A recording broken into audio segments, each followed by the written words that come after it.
Now just going a little bit further on that, if you have a 15 amp breaker and let's say you don't have any 14 gauge wire and you're tapping into an existing circuit, you can put 12 gauge wire on there. You're never going to overload the circuit because you went up to 12 gauge instead of 14 gauge. But on the other hand, if you have a 20 amp breaker and you've got an existing circuit and you only have 14 gauge wire with you, you might want to think twice before putting 14 gauge wire on that existing circuit, because the breaker is bigger than the wire, and if you overload the circuit, or if you have an appliance that's plugging into a 14 gauge wire onto a 15 amp breaker or a 20 amp breaker, I'm throwing out too much information for you now. You got the 20 amp breaker, and if you put 14 gauge wire on it, you could fry the wire. The wire could get too hot because the breaker's not going to trip before the wire. You could have a problem with the wire. You could start a fire, spark, you could overload the circuit. Lots of bad things that could happen if you do it that way, okay? So just remember that. Okay, so I've got 25 feet here to work with. I also have a piece of wire that was left in my 15-foot wire, and I split it in half. I've already cut the wire here. See? I'm going to do something special.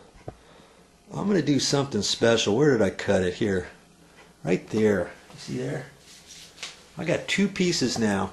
5 foot and 5 foot. Stick around, and I'm going to do something to another one of these cans with those wires. Okay, but the rest of it I'm going to do in the attic. Well, first things first, we're talking about this one light, and we know that's only going to have one cable going to it, and we're going to connect it to that light at the far end, and I'm going to cut a piece that's at least 7 feet long. So I got to get it out of my 25-foot roll here. Okay, I'm going to take that out, I'm going to unroll it and cut it. Well, I didn't know I was going to go this far with the explanations and stuff, but you know, you might appreciate it, right? On how am I going to do that? I got some cutters here, and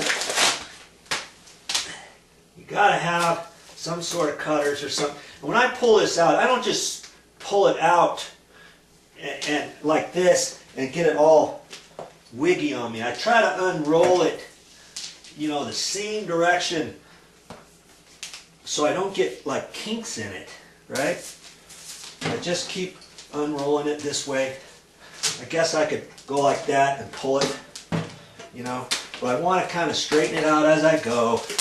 It's not that big of a deal, but because I'm cutting it down here, I'm just going to kind of do that business, get it sort of straight.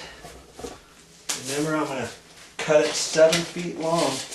Get my tape measure out, and I'm just going to lock the end of it.